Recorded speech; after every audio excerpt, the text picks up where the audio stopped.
Hello and welcome to another update video about DOT. On the Polkadot chart, we continue to see further sideways action, and the price is still moving in this descending wedge pattern that we looked at already yesterday.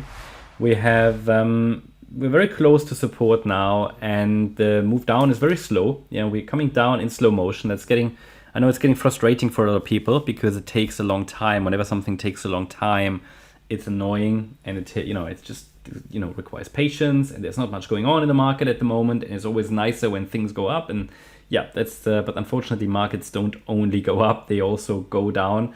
This is what I consider a correction, a corrective move. So we have 5 waves up, 3 waves down. Ideally we get 3 waves down, so I'm counting that as a WXY structure, and the Y wave consists of an ABC, and ideally we are moving at least to $7.51. That's the 38.2 retracement. That's at least what I would like to see in this correction. We'll see if the market gets there. I mean, in a bullish market, pullbacks can be extremely shallow. This is not the easiest pattern to count, also because the microstructures are not terribly clear. But I shared with you in the last updates, we're dealing here with likely in the white count a 5-wave move, which is labeled as wave 1. And the move down would be a wave 2 correction in a WXY structure.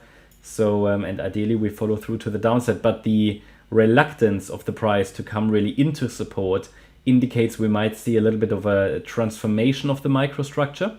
So it's possible that, for example, the structure, if we track a WXY, now you see here this double bottom pretty much, that in the Y wave we have an ABC, but the B wave could easily extend. So it's possible that it's doing A, B, C. That would be straightforward. But something that often happens, didn't want to do that. Something that often happens is this, that, the B wave didn't finish here. Instead, the B wave develops into a larger B wave, which can happen like an A, B, C in a wider B wave, so-called flat correction, and then from there we come down. That's just very, very typical corrective behavior, and people always call that manipulation. It's just corrective behavior. Funny enough, you only see that behavior in corrections, so it's not really related to manipulation. It's just the market doesn't really know what it wants to do. The lower we go, the more the bulls are coming back, but that's not really predictable. You could predict that to a degree with a setup, but because we're already on such a small wave degree and time frame, unless you really see a clear 1-2 setup to the upside, which would be wave C and B, you can only mention that potential so that people aren't surprised by it. And that B wave could even send us close to the top of the X wave high at around $10, because a break out of a wedge pattern typically takes the price, at least that is a reasonable target, to the beginning of the wedge. And that's around $10, maybe a little bit lower than that. But first of all, for now, there is no evidence this is happening anyway. It's just a potential. So I think we could bounce a little bit further here in this wedge pattern and then eventually come down. Maybe that C wave is even an ending diagonal, and that would make it even more difficult and more slow motion. And then essentially what we like to see is actually the price get into the yellow support region. There is some Fibonacci support already at $7.70.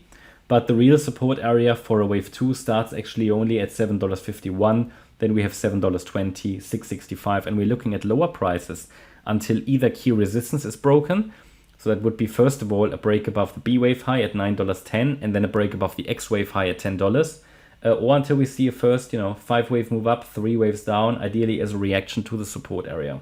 So this is slow motion at the moment. It's good. It's really good. I'm tracking 2 scenarios. I'm tracking the yellow count, which is a wave 2, but in a different overall context in a large ABC structure. So this wave 2 would be wave 2 of C, or we have a larger 1-2 setup. So both are, however, bullish scenarios.